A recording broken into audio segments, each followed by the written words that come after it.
Lead is contaminating 68 properties throughout the south side of Chattanooga. That puts residents and especially children at risk of lead poisoning. That's according to the EPA.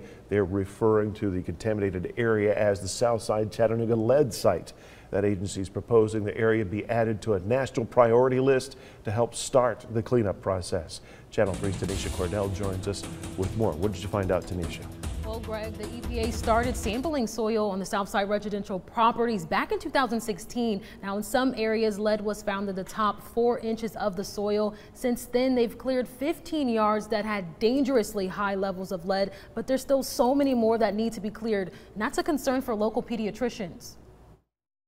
We know that it takes a long time to get things like this cleaned up, but it is a concern that it's ongoing, and the longer that it goes on, the more at risk our children are in this area. At the Southside Community Health Center, pediatrician Ty Bullington sees at least a dozen children a day. But he says more and more parents are becoming concerned about lead poisoning. We always try to have a level head as medical providers and make sure that the parents aren't going to freak out when they have questions. But Bullington says they have a right to be concerned.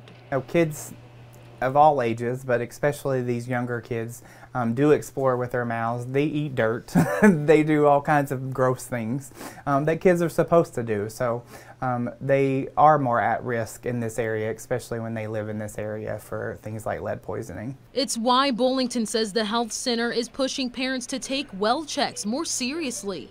The checks screen for exposure to various environmental hazards. Any type of hazards in their environment have been shown in numerous studies to be a detriment to kids' development and behavior, and especially things like lead. Here's a map showing the neighborhoods where soil was tested. It includes Alton Park, Jefferson Heights, Richmond, and 4 others. The EPA says the soil at public parks where children play in the area were also tested and are not contaminated with lead. However, they have not responded when asked for the list of properties that are.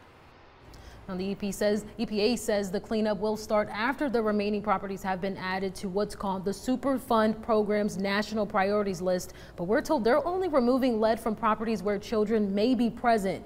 In the meantime, they're asking residents to cover bare soil, stop any soil from getting inside, and wash your hands after touching soil. For now, live in the studio, Tanisha Cordell, Channel 3 Eyewitness News.